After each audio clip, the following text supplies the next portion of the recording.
Haotian? How do you pronounce your first name? Haotian Bai. Yeah, Haotian Haotian Bai. Bai. Haotian Bai.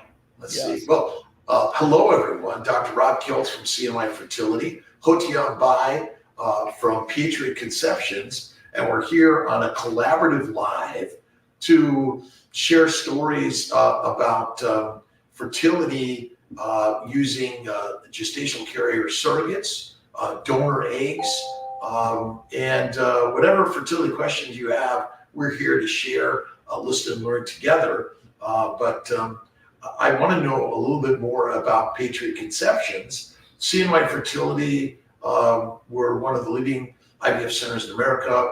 We're one of the most affordable centers in America. And but we also integrate Eastern and Western medicine, nutrition, positivity, faith, and many other things to this journey.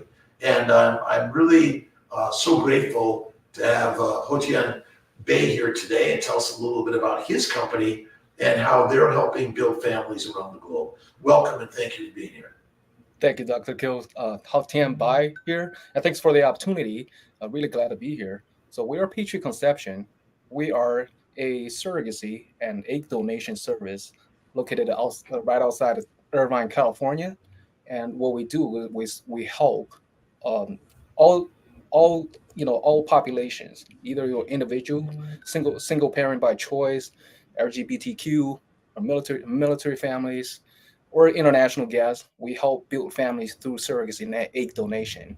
And as a fellow carnival and also someone with a surrogate connection, I feel I'm being long term admired for your show. But thanks for having me here. Well, it's really a pleasure. And, there's so many things we have in common because I was just out in Irvine looking at a place in the Irvine, Santa Ana, to put a CNY Fertility Center because we're already seeing clients from California coming out to Colorado or New York.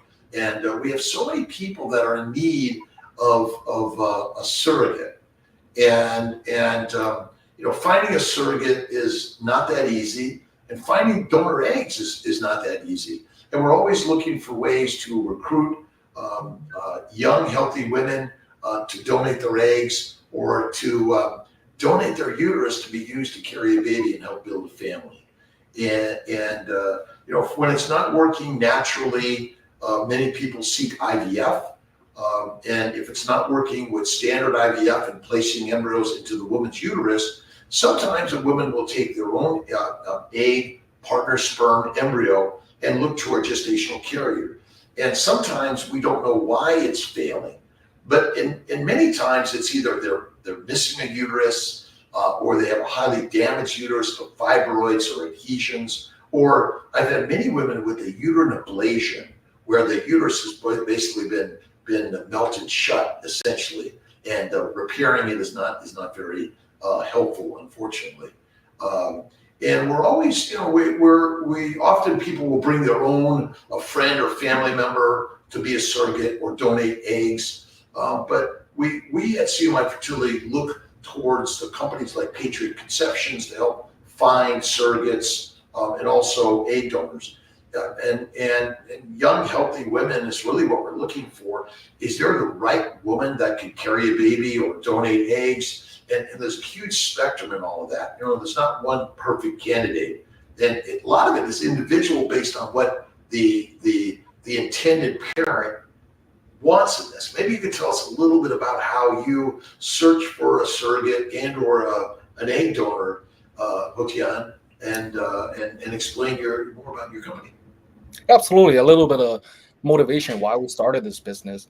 The reason why it's called a Patriot Conceptions. First of all, I'm an Army veteran. I was on active duty. There was a short period of time I got stationed at Fort Drum, where everybody got to come through upstate New York, or airport, and the reason why is a long story short. I had a very close friend who's also a service member, active duty service member.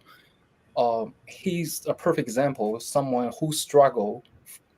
Him and his wife had a long fertility journey, or trying to conceive, TTC warriors, whatever you name it. But they had a long battle but because Resolve have another whole forum about veteran benefits, how they advocate for the policy change. They went the traditional route that they try to conceive naturally. They tried multiple cycles of IUI, then IVF.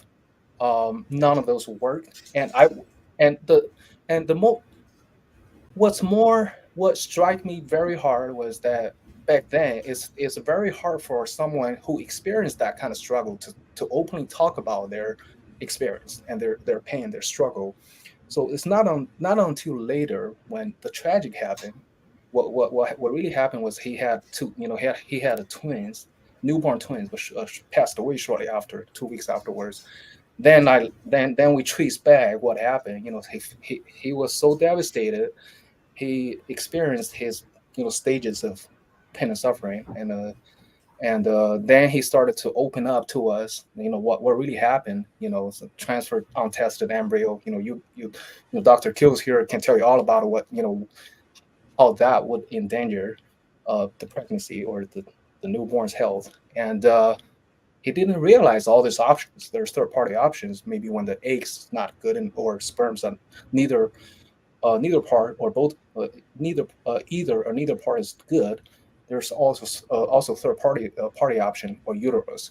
So this motivated me to investigate what are the other options for him or for the other members who struggle from infertility or someone who's in need of third-party options. Another reason why we named the company this way is because when our first batch of surrogate candidates are actually military spouses, and a lot of reason because Dr. Kill, you just asked me who would make the best candidates, surrogate candidates. Military spouses, they live in a very stable environment. A lot of them actually live on post. They're guarded by military security forces, or in the army you call it military police, and you have a patrols. It's safer than usual. They are financially they're very stable. Obviously, service member on a very steady paycheck. It might not be the highest paid job, but it's very steady. So from socioeconomic and and usually they don't work a lot of also another factor is the military spouses, a lot of them are stay-home mom. They don't have another job that will stress them out, so mentally they feel more relaxed, and they're used they separate from their other half all the time, either due to Yes. deployment, temporary assignment. So when it comes to separate from your own your surrogate baby, that makes it a little bit easy for them because they experience that all the time. So that's how we started the business. And of course, when we talk about how to choose a best candidate, there's ASRM guidelines, why they have to check the all the criteria, infectious disease screening, the BMI, their social welfare, whether they use that, their citizenship status, their criminal background information. There's a whole spectrum of it, but I was talking about very broadly how we started it and what I believe, why this special population represents one of the best candidacy for gestational surrogacy. And when we're looking for a gestational carrier or a surrogate, and basically another woman carrying a baby, and she's not meant to be the parent, she's going to deliver this child, and typically not with her eggs, and not with her partner's sperm, but the intended parents might be a single woman or single man, maybe a same-sex couple on either side, and it may be obviously a couple, a standard couple as we talk about. But I think that is there a perfect candidate? Someone who's had a child certainly is a better candidate. Healthy pregnancy, a better candidate.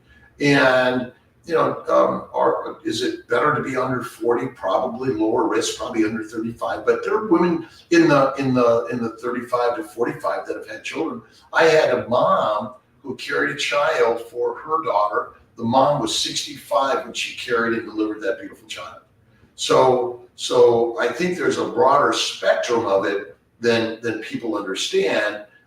and people may bring their own gestational carrier or surrogate to the process. Then that's okay. But we're looking for young and healthy, have had children, preferably normal deliveries. There may be some that have had a C-section in there. To me, that's not a reason to eliminate them. But just finding surrogates. How easy is it to find a surrogate for your team? We run very intensive digital, online and offline campaigns. So the amount of leads we got is tremendous.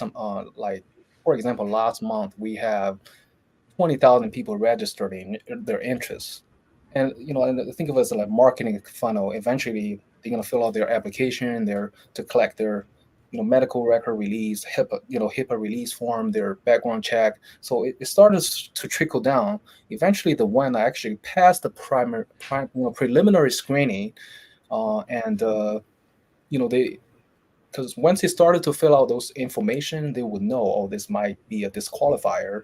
So eventually, it is a lot of people have interest. Eventually, the ones who made it, who are less than 1% of the total Yeah.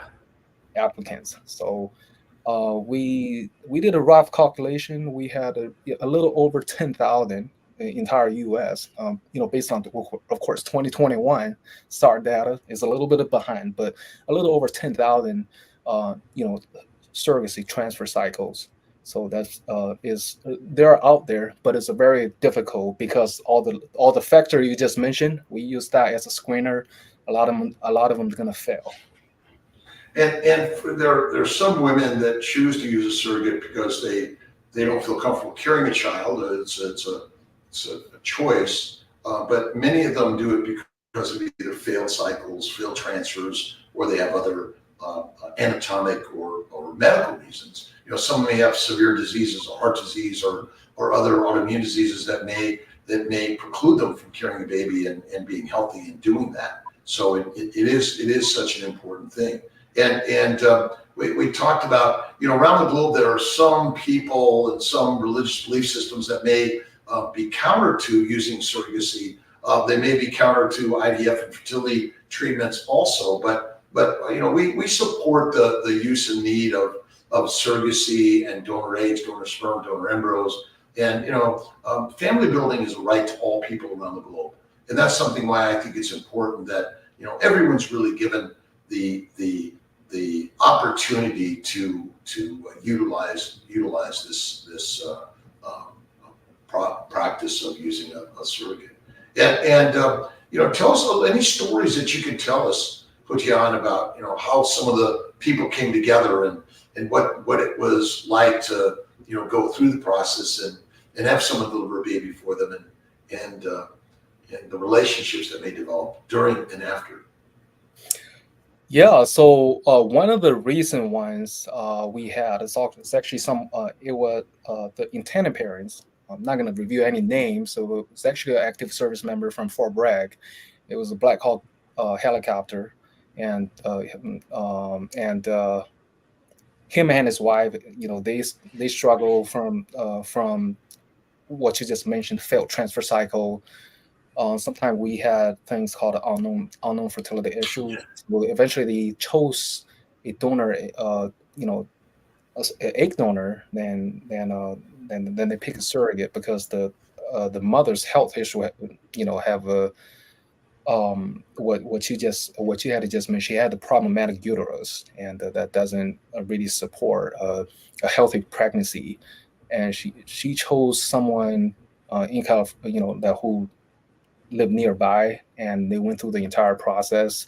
And I guess the challenging part of that part of that story is that they, as a service member, they didn't understand when you were on active duty, everything's covered. They didn't understand the difference between the insurance, how complex it can get, the different deductible, copay, and network fees, not network fees. So then they started to receive bills, which can be another topic that we talk about, how to reduce the surrogacy costs. And but eventually, they feel what a typical person would worry about, a surrogate will feel difficult separating from the carrier. This actually didn't happen because when the baby's born, because it's easy to say they're not genetically related, there's nothing to worry about, but we still worry. But when they really, the moments, of course, are very precious. When they hold the newborn, everybody's crying, everybody's emotional. They're finally able to realize their, parenthood dream. But then the surrogate will look at the babies like this, and they can feel there's really not no genetic connection. There's no resemblance. Um, and yeah, they're very happy. They're actually ready to start their second journey. They're looking for another surrogate. But there's got to be a very special person that would carry a baby for another couple or individual, because there's a bonding that goes on in carrying a child, I think, and then to give it up. But I know that there are people who donate their embryos, donate their sperm, donate their eggs, and carry a child is just such an amazing thing. And to obviously see the intended parent or parents experience that moment of joy in this. Absolutely. And what you have just mentioned, the how difficult, what the enjoyment is tremendous. Of course, everybody's very happy. Um, Even at the hospital, everybody claps. Like as a fertility doctor, patient always. I think that's in that aspect, we have the same feeling. The best moment is always that picture of a newborn or the smile from a new parent's face. Those are really priceless. But what you have what you have just mentioned, the psychological effect. That's why when we screen surrogate, they do a professional psychological evaluation. To see if this scenario happened, how you would respond to that. Would it be too difficult for you to separate? So that's all part of the evaluation when we screen for someone that wants to carry for someone else. And you talked about cost, and fertility care is very costly around the globe, and in America especially. And finding donor eggs, donor embryos, and a surrogate. And we work to try to make it as affordable as possible, but you still have to be profitable in order to maintain a business, in order to continue to share the joy of building families. Can you tell us a little bit about the cost of surrogacy? What's it cost overall, and a little bit of a breakdown on how the money is spent? Absolutely. So surrogacy cost varies in all 48 out of the 50 states. The reason I didn't say 50 out of 50 because there's legality issue. There are 3 states that will cause a lot of trouble. Either will be a situation like in Michigan that explicitly prohibit commercial surrogacy, or some state like Nebraska that would just it's very challenging to get a parental judgment. So, and the last one will be Louisiana. Out of this, so when we talk about getting a surrogate, your options are 47 out of the 50 states, and and so the cost, big chunk of it goes to the basic compensation for surrogate. They for their pain and suffering. That varies too from from a low cost region we would consider like Midwest or the South to the coastal more costly. It varies. I would say anywhere between 35, and right now 35 is because of the demand. I wouldn't even think of it as a minimum. I would say anywhere between 40 all the way to we seen 6 digits, but I would say usual cases it would go all the way, somewhere around $70,000. That goes to their base compensation, and another big part of it is their benefit package. Their monthly miscellaneous allowance to reimburse for their gas mileage, the prenatal vitamin, um, and their lost wages. Where if they have a full time job, and you need to compensate for their missed work hours, And another big part of it would be the medical cost. Fortunately, a lot of the insurance policy will cover the prenatal care for surrogates, but there are cases where, especially in the United States, we know there's an open enrollment period where you can Mhm. get affordable policies. But there are states very stringent on getting people enrolled in those affordable policies. So varies across the states, and a good example would be in New York. In New York, pregnancy will consider as a qualifying event as opposed to California. Uh, they make it very stringent. It has to be a new family member. Unless you have a newborn, you cannot get one of those affordable insurance, or you change of job, move, etc. Qualifying events. So that can varies too. But from we seen from 15,000, that would be at the lower end, all the way to um, then there's really the upside is really hard to estimate, because think about the with the medical, there's never anything, nothing is guaranteed, anything could happen. But if there's specialty insurance, usually a wrapper for Lloyd's of London, they have different names, but they are very costly. It can cost up to 30,000 or more just to cover, just their maternity care. Then you have to purchase a different plan for the newborn, especially when they were born prematurely. That can also increase the cost factor. So essentially, there's the compensation to the surrogate, and Yeah. that's direct monetary compensation, and as you said, as low as 30 to 40,000, but really probably in the 60 to Mhm. 80,000 is probably more like it. It can run higher, depending. Then there's the agency fees, the legal fees, the Yes. insurance, for what could go wrong and things like that. Lost wages would be a secondary compensation above and beyond the direct compensation, would you say? Yes. Loss. Those secondary things are lost wages, travel costs, um, and the bed rest. If they got a notes from their doctors, they need to take some bed rest. That's in addition to lost wages. They couldn't find then housekeeping. So a lot, because that's a common practice to offer housekeeping after 22 weeks of gestation. And there's let's see, like, we hit a few questions here because it's really great that people come and join us. Alexander Kenny just said hello. Tony Mickelson, a little hello, and we're grateful to that.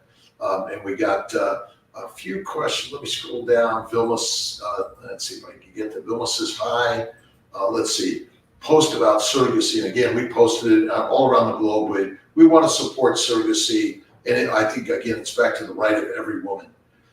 Cindy, interested in donor eggs herself because I'm way past the age of having good quality eggs. Is there a way to freeze donor eggs, donor sperm, and which is a frozen embryo? So essentially, you can freeze the sperm and freeze the eggs, and the younger you are, freeze your own eggs. That's one of those things that's best. And you may be interested in gathering some donor eggs and donor sperm and freeze them separately. But in general, we're going to freeze. We're gonna make the embryos and freeze the embryos and save those for later use. But yeah, that's quite common. And I would say that's probably the most common thing we're doing is we're creating embryos and freezing them. Then we're doing the surrogacy gestational carrier embryo transfer, which works the best. And would you say the majority of the cases you see your clients going through are frozen embryos? Quite commonly, they're PGTA tested for euploid embryos. In some cases, people may be looking for gender, and that's growing probably more and more, that people are looking on the surrogacy side to transfer the PGTA normal embryos. Would you say that's correct? Yeah. And so that's growing. Let's see, Tori Mickelson made a promise after we get our take-home baby, we're coming back to donate cycles of my eggs. And again, people donating afterwards, that's such an important thing. We appreciate that for everyone, for sure. commitments, and you know, we're just so grateful to all of our patients for all they support for us for sure. Let's see, Kelly, we have 11 frozen embryos transferred to this past Saturday. If we can get one baby, we plan on donating the rest of our embryos for families. And that's another one. Haotian, are you seeing a lot of people that are finding donor embryos and using for a surrogate? Oh, we had one, especially I think it's more popular amongst single parent, when they would, you know, because donated sperm and eggs, when you have to, you know, do the embryo, it's more costly and it's more decision to make. Sometimes they like to keep it simple. Just one of the, you know, donated embryos. And Absolutely. there are thousands, if not millions, of embryos on ice that may never be used, and you know, hoping that we can invite more people to help build families for others, because that's what they're really built for. How many times can you feasibly be a surrogate before the process impacts your body? Well, I guess it just depends on how many times you can carry a baby, and you know, and I saw there's another question about C-sections. We'll talk about that, but you know, I've seen some people doing 4 surrogates. What do you guys have a number? You say, okay, we'll use you. That's enough. Well, ASRM has a guideline for 5 vaginal or 3 for 6 section, but you know, that it's a guideline. So that's right. There are guidelines, and there are some people that just do such a great job. And yes. I talked to an online a client the other day who's had she's on her 19th pregnancy and all vaginal healthy deliveries, and she's a carnivore. Yeah, that's it. That's great, right? After many failed transfers, looking into surrogacy, active military here. And so the military, is it covered for all active military to use surrogacy, donor eggs, and those sort of things? Unfortunately, no. The military doesn't actually don't have surrogacy benefits. But what we will see, because you know, we just saw the news. You know, across all 5 branches of service, now we have Space Force now, except for Space Force and Air Force. You know, well, I'm sorry, Space Force and the Marine Corps. Everybody else falls short for their recruitment target. But we've seen all the big companies started to offer reimbursement for adoption and surrogacy, like, you know, Google, all the big tech, especially big tech companies. So I would see DoD would, you know, it might take longer because, you know, it's the federal government, everything that got to go through the legislative process, but we can see that started to happen. But TRICARE and the veteran benefits covers. As long as it's service connected, it will cover your IVF. Right, and I guess the question is that service connected problem is small percentage of those people that are suffering from infertility, because what we see is that it's an unknown cause for most of it. I mean, I think it's inflammation due to our lifestyles and our diets, but for so many people, everything looks normal. And I've seen people with repetitive failed implantation or miscarriages. That's where, you know, it's time to look towards a surrogate. And I've had times where we transferred into the surrogate and into the intended parents, and we got multiple babies out of that. And so that's, you know, we've seen those beautiful, and they're beautiful stories. People are excited about, you know, however they're happening. So let's see. We got this is a long way. My opinion, Suchera. I've been a surrogate twice, and yes, there is a connection. But as Bai was saying, it's not the DNA of the surrogate, but when you see a baby in the arms of the intended parents with the tears of joy, is worth everything. You will see the look of the first love when they see the baby, makes everything worth it. I do believe closure is needed for the surrogate to say bye and have time for closure. That's an important thing. Needed for the surrogate to say bye and have time for closure. But from my end, I have never connected like that with the baby, if anything. So again, I appreciate everyone's comments. These are appreciated because this is meant to be a forum of everyone bringing their questions, but also their experience. That's a good one. Let's see, Mawash, Fatima Khan, what are thoughts regarding PGTA testing? Should one go for it or not? I'm not a big personal fan of the genetic testing. I don't think it's accurate enough personally, because I've seen plenty of abnormal babies become normal, abnormal embryos become normal babies, and normal embryos not implant or miscarry. But I know the trend is more and more people are asking for it and looking for it. Any other comments? What you got? With the story that I mentioned, well, it wasn't because of the tested embryo, but it's because 3-day versus 5-day. I don't know if what's your opinion on transferring those 3 days that may not reach a blastocyst stage. Yeah, I love day 3 embryos. I think they're great. They make a lot of babies. Some embryos will not make it to the blast stage for reasons we don't understand. And I've seen people who wouldn't blast, or their blast wouldn't implant, but we then switched to day 3 and then it worked. So I just say we always have to be a little flexible in this process. When it's not working one way, be willing to change it to another way. Quite often we don't find the why, but we just work on a new way. That's the part that I think is the most. Why? I don't know. The way, we will make it happen. That's the part that I think is the very best, and things that we can do to improve things. So, no more than 2 to 3 C-sections prior. Yeah, natural, it doesn't matter. But again, there's going to be some individuality in why we pick those particular reasons. Can someone who has a tubal ligation be a good candidate for gestational carrier? Absolutely, because a tubal ligation doesn't. It's just cutting the tubes. We're putting the embryos in the uterus. It's the uterine environment, and tubal ligation is certainly not a reason not to be part of that. And again, there are many women out there have had a tube or even their tubes removed, and they certainly would qualify for that. All right, Kelly, for lost wages, the surrogate has a partner, and the partner has to take care of the surrogate during pregnancy. Would intended parents need to pay for surrogate's partner's lost wages? Is that could be part of the contract, I imagine, because a lot of these contracts are individually defined.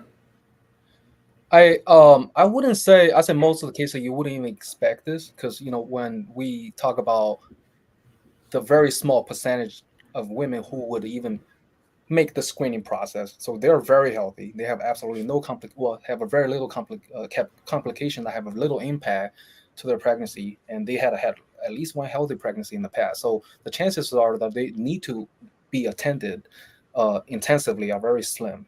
And also how the surrogacy contract set up is to help you prevent this type of unpredictable situation. So what it would usually do, even for bed rest, let's say if she does suffer from some symptom because of the surrogacy pregnancy, they usually have a cap on how much you would get from the bed rest. So from that said, so our job, or and anybody who help you along the journey, would their primary job to find somebody who's really healthy, that you don't have to experience any of those. And second, if something like that happened, the contract would have a cap in regards to how much lost wages and how much lost wages they entitled to, and how much lost wages their partner entitled to. There's a cap. Yeah. And I imagine there's disability policies, potentially life insurance policies, and so there may be some individual cases in all this, but in general, selecting young and healthy women that the direction is a healthy pregnancy, and there should be some insurance policies to cover some of these things if they were to occur. And I think that's really important. Yes. Yeah. Thanks, Kelly, for that. Jennifer, we're all well, super happy. 27 frozen embryos, pretty amazing. Nice. Wow. Nice. Yeah. And again, there's so many embryos sitting on ice that people may never use. Hopefully we can encourage people to share them and pass them around, build families, right? Vilma, I was doing a bit of research, and even if you get someone to be to see it, no charge, it will still cost 40 to 60 attorneys, screening, medical expenses, delivery. baby adoption in the end. Is that an accurate amount?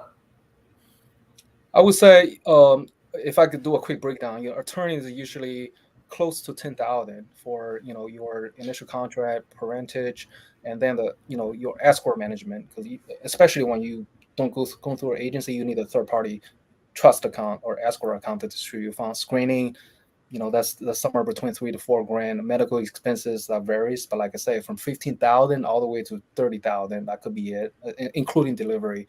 And adoption, I wouldn't use the word adoption.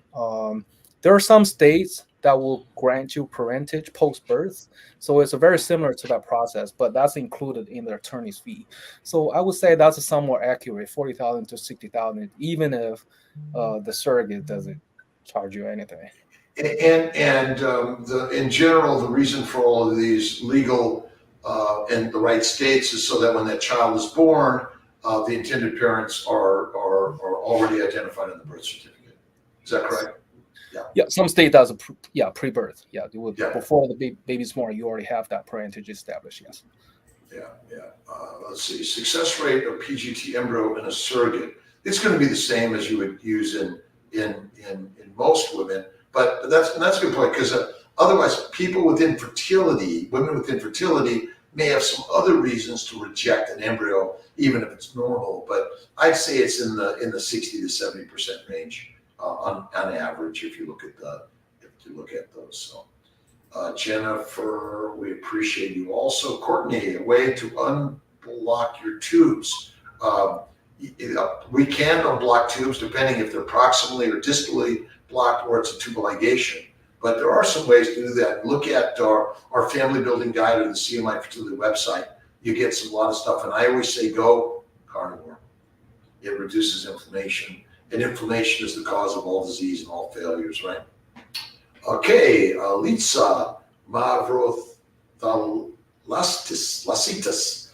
Is there a risk once you go the surrogate route, if that doesn't work for whatever reason, and you go back to doing it yourself, that now your insurance will deny coverage for you to do your own IVF procedure because now insurance is taking the position that you're unable to have your own? No, I think if you're doing IVF and you're using your body to do a transfer, and you're also considering a surrogate, you've used them, it's failed. In general, I haven't seen them deny coverage for your own transfer again. But that's a good question. Let's see, 19 pregnancies, awesome. All right, let's see. Hello, let's see, Katie. Do you have a list of OBGYNs that CNY works with in the Pittsburgh area to get the needed tests done to be approved as a carrier? We work with in Pittsburgh. I don't know that off the top of my head, but I know our team has someone, and I don't know if Haotian, you have anyone there, but we certainly at CNY Fertility will help do with that. We have lots of OB/GYN doctors in the Pittsburgh area that we'd love to work with you. Haotian, do you have any other comments or things that we haven't touched on here yet that would be important for anyone listening? Well, a lot of I guess for two different type of audiences, but about the same subject. The emerging technology like GLP-1 receptor agonists with a common brand names like Ozempic or Mounjaro. We've seen how promising it is, but from a patient perspective and from a surrogate who wants to lower their weight to qualify to become a surrogate. So for this two different type of audiences, what's your suggestion? First of all, I guess, what's your opinion, if you can explain to the audiences how the GLP-1 agonists work? And second, is it for everybody, and specifically for the two, populations that I mentioned? Well, if you're looking to be a surrogate, and or you're looking just to carry a baby on your own, and you're suffering from infertility, I believe that obesity is not the cause of any of these diseases, but it has added risks because of the damage that goes along with it, secondary to the diet that got you obese. And so I always say go carnivore in 2 to 4 weeks. You'll feel the very best. And I think the risks will drop significantly. Now, if you're morbidly obese, there are a lot of other extra risks that go along if you have to have a surgical delivery, and even a vaginal delivery can be harder. I always say go carnivore or ketovore. That's the first thing you should do. People do a lot of gastric bypass, but I think these medications are very interesting. We haven't seen long-term effects of them yet. Exactly how they work, mostly it's through appetite suppression, and I don't know the wherewithals exactly where the molecular work happens. There's a lot of theories on this, but I think for those people that are really working to get there, a combination of using these medications may be helpful for them, because losing weight is a hard thing to do. And we see the world that's gaining. So let's just say it's nearly impossible, but not impossible. And so I would say that anything you could do to lower your BMI if it's excessive, along with changing your diet, will reduce inflammation, which again, increase your odds of being healthier, carrying your own child, or whether you're going to carry a child for someone else. And then you need to be off the medications to Mounjaro and Ozempic and Wegovy for at least 30 days, and it may be 3 months. We just don't know the effects of these things on a child, a fetus yet. But I always say go carnivore. Look at drkiltz.com. We talk tremendously about nutrition. We're all eating the wrong food, but it's inflammation is the thing more than anything that's probably the factor that I think people could work with. But it's getting healthy starts with a healthy mind. What you put in the mind and the mouth, and you got to get moving. Walking is really great. You don't have to do anything excessive, and lifting weights and doing some resistance work, I think is really important in all of this. Perfect. Do bring service connected even for the spouses tremendous. It is important for sure. And would you say that high BMI is probably one of the greatest reasons why people are being rejected as a surrogate? Obesity. Yeah. Yes, because we've seen most of the clinics follow ASRM guidelines, so they put 35 as the maximum they would accept. Some even lower than 30. Which I think those are too. I think they're restrictive. Unfortunately, I don't think a 40 BMI. Again, the weight isn't the cause. The diet is, and we don't have enough data because we're so restrictive, allowing women who are obese to even do fertility treatment. That's one of the unfortunate things. I think we've got to change in this world for sure. Amanda Hopewell, if we come to CNY with our own surrogate family member, is there a BMI threshold or is it on a case-by-case basis? It's all about your health and wellness. I don't personally have a cutoff, but many people do, because I've seen there are plenty of obese women that have babies, get pregnant naturally, and have babies naturally without problems.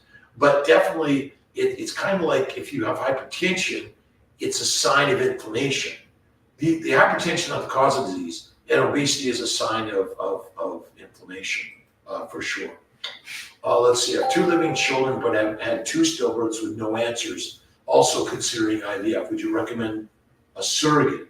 I think a surrogate might be a good reason if you have a history of losses and stillbirths. For sure, that's a good reason. My bet is it's all related to inflammation from the diet and our lifestyle we're all living. Any comments? What you got? But yeah, and from a surrogate screening perspective, if you had 2 stillborn, that would most of the doctor will even disqualify you from becoming a surrogate. Right. So being a surrogate, yes, that would disqualify. If you have a significant history of infertility or miscarriages or any like a stillbirth, then that would be the reason not to be. But using a surrogate, you're the perfect candidate in that particular case, right?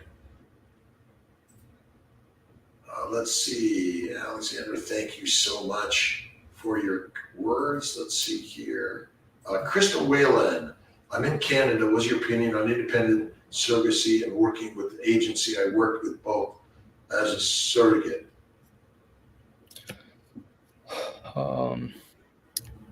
My opinion, well, if she's interested in become a surrogate, I mean, just from your perspective, you make the same compensation, because not as the intended parents, and with agency, since they're more experienced, you would have a relatively more of a smooth journey. But And, that's and, and we recommend at least a surrogacy attorney to get the package filled and do all these things. But you need someone to smooth it out, and the agency has a lot of experience in helping make that work. But an independent around the country, you're going to need a legal document that has to be drawn up, that I think is very important to do, and you're going to get a little more benefit by using an agency like Patriot Conceptions. Would you agree, Haotian? Yeah, and most importantly, like if independent surrogacy was something you choose to do, legal documents that's very important, like Dr. Kiltz said. Also, the escrow, make sure you have a neutral client attorney trust account that will make sure you get paid through Yeah, those. yeah, yeah. I think that's very important to do that, and that's why these surrogacy laws have been created. And some states just say compensated surrogacy is not allowed because there's a lot of bumps in the road. But I think we know that 47 states have those laws today that make surrogacy a much more smooth process. It's not, creating a family, building a family, and having children is not inexpensive. But I always say, imagine wherever you're at, you already have that child. Start putting in that baby bank the money that's going to grow, and so you're going to be able to have more access and affordability to all of that. Do we need an attorney no matter what? We plan to use a close family member. The answer is you don't need one, but ultimately, all the clinics and with CNY Fertility, we require an attorney's evaluation and documentation in order to make this work smoothly. Because when it doesn't, that's where we don't want to go in this world. Agree? Yeah, Any other comments? I would say you definitely will need an attorney, especially for the parentage. How are you going to handle the court filing? How are you going to get your name on the birth certificate? If unless you have a legal background, that's really difficult to do. Yeah. You need it either before, during, or after. Why not get it ahead of time? Put all the ducks in a row, the babies in a row, the baby ducks in a row, so it'll help make it happen and all that. I agree with you. Thanks. It's part of there's so much free information out there, and our forums are all free. Our many of our at CNY Fertility publications are free through our website, a family building guide, and there's so much content out there and so many people that have experienced this that would be willing to help. Haotian, do you have a fee for people that just want to get information about your center and whether or not that using a surrogate and what the costs would be right for them? No, not at all. We don't nothing at all. We actually don't ask for any money until they're happily matched with the candidates. So I guess we're one of the few one that will do it. So we'll have you do the Zoom meeting with the candidate that you pick until. So yes, absolutely, absolutely free. Yeah. And Crystal Whalen, do you have a financial plan? Now, at CNY Fertility, we have lots of payment plans, but when it comes to any outside financing, that's something you'll have to work with. There are some companies that finance, and I know through our CNY Fertility website, you probably find some of those. Do you have anyone that you work with, particularly through your group? Oh, for me, usually they are through Prosper Health Landing. They're packaged personal loan, but they just have a different name for fertility. Yeah, there are lots of healthcare loans out there. Yeah. There are lots of it, but I say there are also grant opportunities where they're basically free money. If you look through Fertility IQ, there for military member, there's a Bob Woodruff. Like even if you're symptoms is not service connected. Bob Boudreaux, he was an ABC news anchor, but he got blown up in Iraq, so he has a foundation to help the veteran cause. But then he has a program designated to help you cover IVF. That's definitely something you look into. Free money. So. And we see a lot of Bob Woodruff grants coming through CNY Fertility. And a lot of it is because we have a lower cost and you get more bang for the buck. Mm-hmm. Yeah. Michelle, best advice to improve egg quality for a 40-year young and unexplained keto carnivore, faith and fasting. Keto carnivore, faith and fasting. Those are my number ones. And look at CNY Fertility Family Building Guide and Kiltz's Keto Carnivore Guide. And that's really the things that and visualize the baby in your arms as if it already is. And then let God handle the rest. That's one of the things I think is so important. Close location to Nova Scotia, Canada. Let's see, CNY Fertility is in upstate New York, and and Patriot Conceptions, like all of us, we're all online. You can get to us from wherever, but let's see, Nova Scotia is going to be closest to Albany, East Coast, if I remember right. Rachel, Diana, Hudson, why is there a limit for number of births for surrogates? Well, the complication rates for pregnancies go up after 4 to 4, but again, it's going to be individually based. And you guys don't have an absolute number? We follow ASRM just so we know most clinic would accept them. Yeah. I think I have a follow-up question if it's okay with you. What's your C-section? Why would they have a lower? Your opinion as fertility doctor. What are the increased risks for C-section? Well, the more C-sections, then you have a risk of uterine rupture and complications, accreta, and other placental complications and bleeding. So, most people recommend no more than 3 C-sections, but maybe it's going to be boosted to 4. But if it's a surrogate and you're carrying a baby for someone else, that might be another reason that people would say no to it. But it might be a close family member, a sister, someone like that, where, it's sort of like you might look at those reasons. I think it's less the fertility center. It's going to be more the OB doctor to get their clearance. And then we ask the OB doctor to make sure that they say, yeah, we'll be glad to take care of them, and we feel comfortable with that surrogate with their history. Let's see, Vilma, no matter what you need an attorney, no issues at a hospital on birth certificate making you as parents, even if it's your mom, it's 8,000 to 10,000 plus medical screening, 1,000 plus transfer 2 to 3. That's like the minimum on top of this medical care delivery. If SM has insurance, need to check if her insurance will cover if she carries not her own baby. That's another big one. That's very true. Again, some insurance carriers, it's okay, and because you're pregnant, they don't care where it came from. And others, you need to make sure that. And those are all things that are done ahead of time. Absolutely. And what I want to add to that is that it might seem to be the same policy. Let's say you have United Healthcare or like Blue Shield California, Gold Plan, PPO, 90-10, or is the really good ones. But then if it's an employer sponsored, they might have a small provision that exclude certain things like surrogacy. So those are hard to figure out. Is when surrogate have their own, most likely when they have their own policies through an employer, and you have to look up those provision that allow the policy to cover for her surrogacy pregnancy.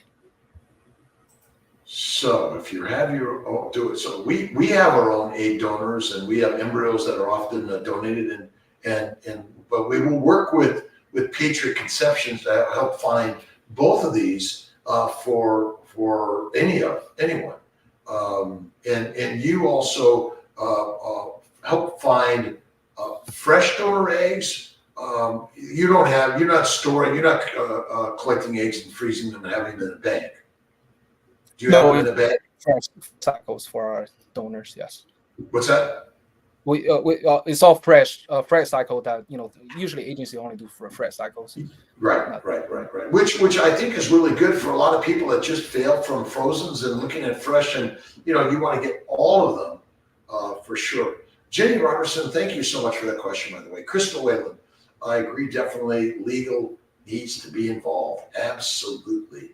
Again, your comments are really appreciated. At Patriot Conceptions, the way to go. Let's see, and thank you, Wilma. Wilma, appreciate you. Miriam, let's see, get that. Miriam, my lawyer is only 2,000 plus 15 for afterbirth to be filed. And I think you're going to search around and you're going to try to find and save some money here and there, and that may be the way to go. But certainly, I think that having someone that's done this a lot is really good. The veteran Patriot Conceptions, is that the question? He was asking for the brand, Bob Woodruff, I think. Yeah. Oh, Bob Woodruff, yes, Bob Woodruff, and we're working with them quite a bit, as I said, and we're doing a grant for IVF, and maybe we'll work on a surrogacy grant and work on all of those things and work with Patriot Conceptions to help them more accessible and affordable for everyone. All right. Let's see. Bob Woodruff, yes. Do you need a lawyer using donor eggs for IVF? That's another interesting one. In some way, legal advice is always a good thing before you do any of this care. And especially, again, it's with there's a lot of things. How are you going to handle it if there's separation, divorce, or loss of a life? In all these things. These are things that we don't expect to happen, but who takes control of all these things, and what happens to them if there's a dispute, right on? Yeah, New York, upstate. Let's see, Alexandra. Let's see. My aunt is 59 and wants to have a baby. She doesn't want to come to CNY Fertility to ask a question. Any suggestions? Alexandra, we're here to help. We have had people at 59 deliver babies. Quite healthy, by the way, and we like to make sure that they're healthy. They've got a good doc, primary, and also a good OB that will take care of them. But just send her Kiltz's information. Be glad to talk to her. Let's see. Is it normal to bleed after HST procedure? It can happen for sure. And there's some testing that's recommended, but you want to make sure the uterus is normal. Hysterosalpingogram, saline sonogram, pelvic ultrasound, those are all important. And then looking at metabolic, liver, cardiovascular status, those are all very important. And then mindset, and we talk about the emotional, and all these things are very important. And I guess you also probably get a chance not only to talk to the intended surrogate, but also other people living in the household, and partners. But yeah, is that true that you also would not only screen the intended surrogate or interested surrogate, but also other family members? Absolutely, their support systems are sometimes more important than some other factors. If they have a long-term partner, they're going to participate in the psychological evaluation too, or any close family members. But usually, just the partner, their significant others. Hello, I think I missed it. It's frozen.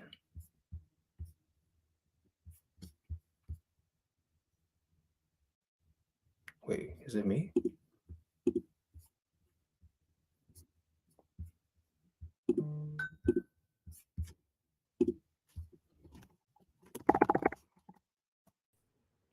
I have no power in my neighborhood because of the storms, and so I'm on generator power, and it just had a glitch of the power, and my other source went dead. So I'm back.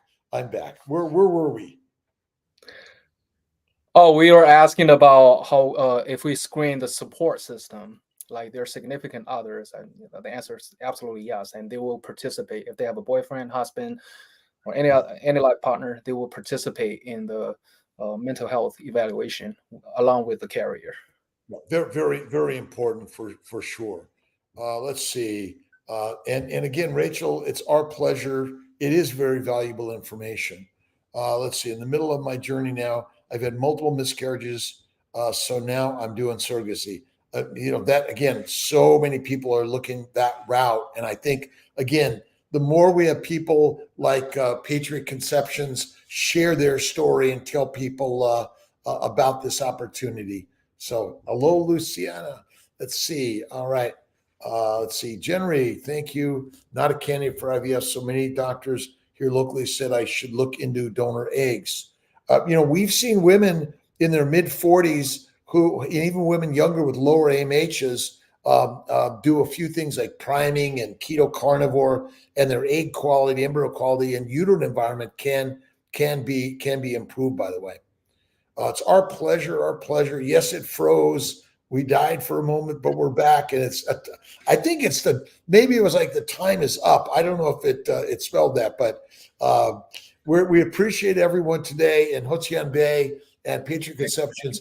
Any other final closing comments?